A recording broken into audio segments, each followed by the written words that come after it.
Hey folks, I'm back with round 4 from the 2021 North American Open, and yeah, this was a pretty tough game. I was paired against Viacheslav Rek, aka Slava Rek, who represents Canada, but I believe is originally from Ukraine. Older player, but really tough opponent. And the game was quite interesting. So it started off with d4, knight f6, c4, and d6. So my opponent goes for this, which I believed would lead to the Old Indian with knight d7 and e5, because I saw he had played this a couple times before. Although the games were from many years ago, so of course I had no idea what to expect for this one. But I managed to briefly glance at this before the game, which was good to kind of refresh my understanding of this kind of position, although unfortunately it wasn't really enough because I felt like I misplayed things actually pretty quickly. But anyway, I go for this kind of classic setup with knight f3, bishop e2, castles, and yeah, this is a very typical development scheme for black. Usually they want to go like queen c7, rook e8, maybe a6, b5 somewhere. And it's kind of like a passive system. Black doesn't have a lot of space. It's like a King's Indian, except the bishop isn't even on g7. But I've always struggled in these kinds of positions. I found them not that easy for white to play. But after this game, I feel like I do have somewhat of a better understanding. So I go for queen c2. I mean, there's many different setups here, but this one nowadays is pretty popular to play queen c2 and rook d1, where the pieces seem to be well placed against pretty much anything black can do. Rook e8 was the game, rook d1, queen c7. I threw an h3. This is to prepare the move bishop to e3 generally. It's also just useful to have this move in just in general. Here black played a6. And at this point I was pretty much out of book here because I looked at like lots of different lines and move orders, but I couldn't exactly figure out what I wanted to do in exactly this position. I felt like if my opponent was going to play bishop f8, then I would probably play d5 and enclose the center. Now that the bishop is committed, and I feel like white is just going to have a pretty decent game here. But after a6, I wasn't sure what to do because white has a number of options. I can go d5, I can go bishop f1, I can go bishop e3. I'll just make all these moves as arrows. I can play bishop to g5, and white can also play like rook b1, a3, b4, literally any three of these moves in any order. They kind of make sense in this kind of position. So I was trying to figure out how to play here. I didn't really manage. I ended up going bishop f1, which is a very useful move. I mean, definitely not a bad move. White is still much better, but probably not the most accurate. I think better would have been either the immediate d5 or the most common move in the database seems to be bishop to e3. And I'm not sure exactly why I rejected this one. I think I wasn't sure I wanted to commit the bishop to e3 just yet, but this move makes a lot of sense, and we'll come back to why that is. So I go bishop f1, bishop f8, and now I play d5. Again, white has a wide choice, but at this point I just felt like, okay, black has played bishop f8. He wants to go e takes d4 followed by knight to c5 and hit the e4 pawn. That's a very playable position, but I decided to just close the structure as I felt like, in general, I like white's chances here. Now, if black just plays like c5, then I think white is just long-term better, just more space all over the board, and I think white is just going to have a long-term strategic advantage. So I really wasn't worried about this one. I was mainly concerned with what my opponent did in the game, which is takes, and b5. So black opens the c file, plays b5, and threatens to push b4 here. And of course my knight is pinned to the queen. And as it turns out, I was looking for a way to deal with this threat. I was also considering the move knight to c5 here, which comes with the same idea, just to take on e4. And against this move, I had queen b1 in mind, which I've seen this move in similar positions, but I can never figure out when it makes sense. But here, I think it's quite logical. You get off of the c-file, you defend the e-pawn, and here white prepares to play b4 and start pushing on the queen side. So my understanding of this kind of position is that white should be better, especially if we can open the queen side and organize our pieces there. Because black has a lot of pieces that are kind of far away from the action, like bishop on f8, knight on f6. They don't really influence the queen side too much. So here I think white is better. After b5, I convinced myself to play a3. I also thought about b4, but I think this just hangs knight takes e4, so this doesn't work. So when I saw b4 doesn't work, I was like, okay, let's just play a3. Eventually I'll play b4, and the move made sense to me, so I didn't delve into the position too deeply. But I really should have, because I wish I'd thought about it a little bit more, and I would have played queen to b1 here. Just getting off of the c file. Now b4 is not a concern, e4 is defended, my knight will just go to a4, and eventually white plays bishop b3 and rook c1 in this position, and we'll take over the c file, and I think white has a clear advantage here. And if black plays knight c5, then we're ready to meet this with b4, just like in the other position, and black doesn't really have any good follow-up here. I think white is just much better. After a3, now black goes knight c5, and this e4 pawn is hit, and as it turns out, I actually don't have a great way to defend this one, because if I go queen b1 in this position, well, now black has knight to b3, and this is super annoying. I got to go rook a2, and this knight is just going to paralyze my queen side. And so I actually went into the tank here. I think I spent like 20 minutes because I was just trying to figure out like how to get an advantage here, because there's lots of ways to defend the e4 pawn or defend against the threat, but they all kind of have their drawbacks. For example, knight d2 blocks the bishop.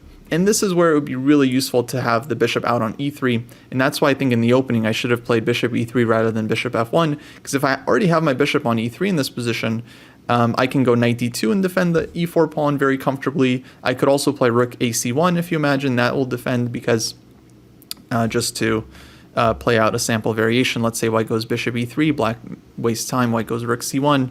If black takes here, then white takes on e4, and after queen takes c2, white is very important in between check, knight takes f6, and then white will emerge with an extra piece. So if I already had bishop e3, and then I can go rook ac1 here, and again, white is super comfortable and much better. So this was the nuance I just didn't really appreciate ahead of time. And okay, other moves like rook e1, for example, I didn't like, because I was having a hard time seeing what my next move is, because I would really like to play b4 in this position, but if I play b4 in the given position, then that will allow black to take on e4. Rook takes e4, knight takes e4, and white loses material. Of course, if black just takes here, then rook takes e4, and white is fine. But so I didn't like rook e1 because I can't go b4, and finally I realized the right move here, which is knight e1. And Stockfish confirms this is the only move that gives white a serious advantage. So I'm really happy I found this one. The idea is I'm defending the queen and I'm defending the pawn tactically. So if knight takes e4, again I take, queen takes e2, I have knight takes f6 with check, and then I take the queen back and white is up a piece. But the main idea is that by defending the queen, I also prepare the move b4. Because now knight takes e4 just doesn't work, even if I play b4. And this b4 move is very important so that I can kind of liquidate some of the pressure on the c file. Because if knight a4, then I'll always be able to defend the knight with like either rook d3 or bishop d2 and then rook c1. So I'm never really worried about knight a4. Also, I should note, more importantly, the queen is defended. So b4, if knight a4, I can just take. And this is kind of the nice thing about knight e1. So black ends up going bishop d7. He spent a bunch of time here as well. And I think he realized like there's actually just no stopping b4. This was my original intention, where I assumed black would probably play knight a4 here, because knight b7, this knight is just horrible. This is the classic Ruy Lopez knight where it just has no future on b7 or d8, so this would just be awful for black. So I figured he's going to go knight a4, and then we would get this endgame after b takes a4, where white has to be better. I mean, we have a nice structure, but I wasn't exactly sure what my winning chances are like here. So I was thinking like f3, for example. Black probably plays bishop b5. I thought this is kind of my opponent's idea, like what he wanted from this endgame. And as it turns out, I mean, white is clearly better here. I just wasn't sure how big the advantage is. Engine, I think, gives something like +1, which is pretty serious, but it's also not that crazy for these kinds of King's Indian style positions. But long story short, again, black has trouble transferring all the pieces to the queen side, and white is better here. I'm going to start putting rooks on the c file, get my king in, and I just have a lot more moves that I can make here to improve the position. So I think I definitely should have gone for that one. I end up deciding on f3 to defend the e4 pawn and just try to develop my pieces, but this gives black plenty of time just to create significant counterplay in the position. And after this move, I think black is already fine. So b4, this was my kind of final chance for an opening advantage. Of course, earlier I should have played queen b1, and I think things would have been a lot simpler. But now after f3, black goes rook ec8. I finally get to develop, but so does black. All of black's pieces are now kind of in the game, and black plays queen b8, which I thought was a very strong move, looking for like a5 and b4. So I go rook ac1, and I was actually expecting a5 here, to which I was going to respond b4, and then I was thinking we'd get something like takes, knight a4. I get out of the pin on the c file, we get some trades. I wasn't sure about the evaluation of this position. I thought I'm still pressing just in the long run. I feel like white is always better on the queen side. So as long as the action is on the queen side, then white should be doing well, as long as my pieces are at least somewhat reasonable. But Stockfish seems to think black is totally fine after almost any reasonable move. Bishop e7 makes sense, transferring the bishop maybe to d8 and b6. So black would be fine there, but he ends up playing b4, which is also okay. But this one gave me a little bit more hope, because I felt like in this kind of structure, there's a little bit more dynamics happening. Like the a pawn can potentially be weak, and when the queen side opens up, again, this is usually, I felt, in white's favor. So I go knight d3. I trade off this important knight on c5, takes, and now actually my plan was to essentially transfer this knight from c3 to c4. Where I felt like the knight would be really well placed. And generally that's where the knight kind of belongs in this structure. That's the dream square. So to do that, I would have to unpin and then play knight to b1, knight a3, and bring the knight to c4. You guys remember I actually did a video, my round 2 game, I called it always play knight b1, because there was a moment there in the opening where knight b1 was a very strong move. And I was thinking about that during this game, because basically this was my main plan in the position, to play knight b1, knight a3, and bring the knight to c4, which ends up posing black some serious problems. As we'll see, once the knight gets to c4, it gets quite good for white. So a5 was played. I played queen e2. Black goes knight h5, which makes sense, kind of threatening knight to f4. I didn't think this was such a big deal, so I played queen f2 here, knight f4, and bishop f1. My idea was that actually I didn't think this knight on f4 is that great. It is annoying, and it always has like some checks in the position that I have to watch out for, but there's not really a ton of counterplay just yet. There are no tricks with like bishop takes h3 or anything like that. I can always just take on f4, for example, but anyway, it's defended. And in the long run, I can just play like king h2, g3, and kick the knight, or even g3 somewhere. Knight takes h3, we take twice, and then I go g4 and the bishop is trapped. So maybe I'm just able to play g3 without king h2, but I didn't think this knight was going to bother me too much. Here black goes g6, and now I finally get to play knight b1. I was kind of expecting bishop b5 here. I thought this was kind of annoying, trying to trade off on f1. And then my queen has to defend the b2 pawn. I would also like to recapture here with the queen to cover the light squares from the knight. Because if the bishop gets traded, then okay, the knight has like some possible knight d3 or some knight e2. Like if I take on b5, then queen takes b5, and knight e2 check is a threat. So I wasn't really sure about this. I was probably going to do something like takes, knight a3. And yeah, I felt like white should be at least a little bit better here. It's not usually in black's favor to trade the light squared bishops in such a position.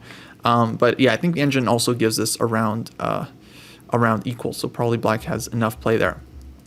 Instead, black played rook b8, hitting the b2 pawn. I decided to trade, relieve some of the pressure. Rook takes c8 and knight a3. And in terms of like which pieces I wanted to trade here, I felt like trading heavy pieces would be the way to go. Because again, in the long run, I felt like my 3 minor pieces have a much easier time accessing the queen side than black's minor pieces. And so even if we're left with a position with 1 pawn each on the queen side, I feel like I'm going to have a much easier time going after black's weaknesses. So I was kind of looking to just try to trade heavy pieces here. So queen b3 is played, annoying move, hitting the rook, queen d2, f5, I think very good move, just creating counterplay and trying to create a weakness on e4. I played king h2 here. F takes c4, f takes e4. My idea with king h2 was just to get out of any possible checks, just improving the king. At this point, it's move 30, and we're approaching pretty serious time pressure. Like I think both players here are down to around 10 minutes. I think I had a little bit more time. Maybe I'm having more about like 15 or 20 minutes here, and my opponent was down to about maybe 10 to 15. He goes bishop e7. And now I play rook to c1, and I felt like this was a very annoying move because I'm either threatening to take over the c file or to get my queen in. So I'm threatening like take queen c1, for example, and trying to infiltrate with the queen. If black goes rook to b8, then I get to come in with rook to c7, and this is very bad. So black trades on c1, queen takes c1, but now my queen is hitting the c7 square, and this is a very annoying infiltration. Of course, there's the bishop on e3 that I have to defend, but this idea, it becomes very annoying for black. So here, black ends up playing knight h5. I think he starts, approaching some heavy time pressure. And he plays this move, I think, just to play like bishop h4 and go for this square. But now white starts to take over. So I finally get knight c4 in, and here I was very happy because I actually have a ton of threats in the position. I'm not just threatening the pawn, I'm also threatening knight b6, which is quite annoying, hitting the bishop, and then trying to get in with like queen c8 check, where it's very hard for black to actually defend the light squares. And the strongest threat in the position is actually knight takes e5, which is kind of a surprising one. But if black plays something like a4, then white has knight takes e5, de, and then either bishop c4, or I was thinking d6 first is even stronger with this threat. And I felt like white should be doing really well here. So black has to get out of the check, maybe something like queen b4, we take, queen takes, and the position is now super open. I have this dark square bishop that's really strong, so something like queen c7, and I felt like white should just be winning here, because it's just a matter of time before the queen and two bishops start punishing black's king. So I think my opponent was quite concerned about this threat, so he ends up going bishop to h4, getting out of the way, but at this point I think it's too late. This allows me to take on d6, which I rightly grab, bishop g3 check, king g1, and bishop f4 is played. So critical moment here after bishop f4, because black of course wants to take on e3, and originally my thought was to take on f4, and I realized that if knight takes f4, which I expected, I could go queen c7, and to me concretely this just looked very good because I'm threatening the bishop. I'm also threatening to take the bishop with check, so queen d8 check, and then I take. And what I realized is that black actually just doesn't have time to create any threats, like queen e3 check, I get out of the way here, queen f2, and it looks very scary, but I'm actually just in time because everything comes with check. Queen d8, king g7, I take here, and we get a similar thing in the game. If black stays on the back rank, then queen f7 and then queen f8. This is a key mating idea.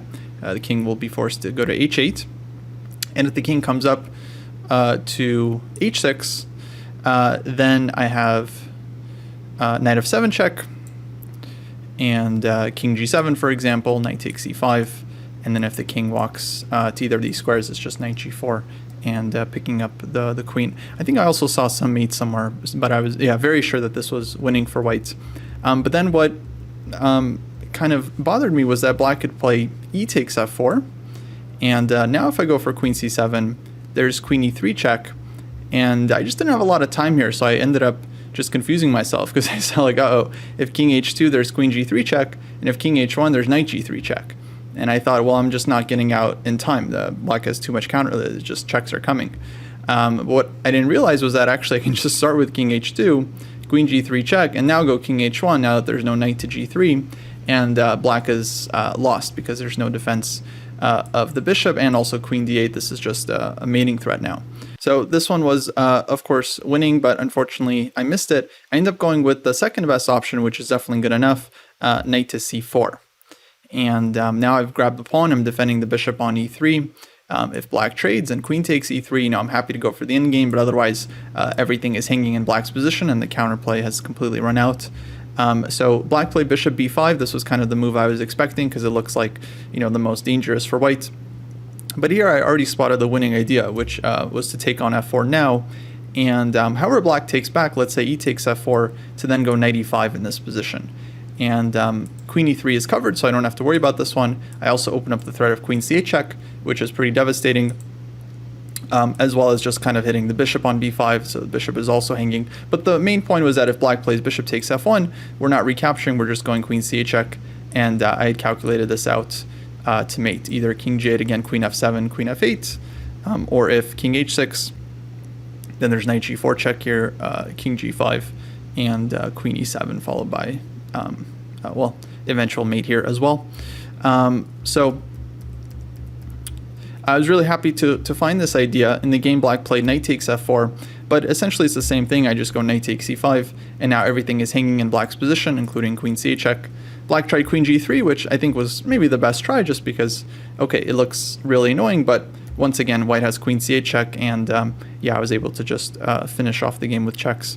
So king g7, queen c7 check, king h6, I played knight g4, and here black resigned because after king g5, queen e7 check, king h5, I take on h7, and queen h6, this would have been the final checkmate. Of course, black can go king h5 right away, and then I would just take on h7. So knight g4 was the end of the game. I was definitely very happy to win this one because it was quite a tough battle. And yeah, really interesting game overall. I definitely have a lot to learn again in this middle game. A lot of nuances that I didn't quite understand during the game, but after reviewing, I think I kind of get a little better now. And yeah, I was happy with how I played. Unfortunately, you know, I was definitely not better for the whole game. My opponent definitely equalized for quite some time. But once the game got pretty sharp and concrete, I was quite happy with some of the ideas I found, including, of course, bringing the knight to c4 via this knight b1 maneuver. I thought was really posing a lot of problems for black. And then this plan of just trading off the rooks on the c file and getting the queen in on the 7th rank, as well as knight c4. I thought this was kind of the key moment of the game. All right, guys, that's going to do it for this one. It's getting pretty late here, but 3 out of 4, another 2 tough rounds coming up tomorrow. Hopefully, I'll continue to play well. So far, feeling pretty good. And yeah, as always, thanks for checking out the videos and subscribing if you haven't already, giving the videos a thumbs up if you haven't already as well, and tuning in. Really appreciate it. All right, guys, until next time.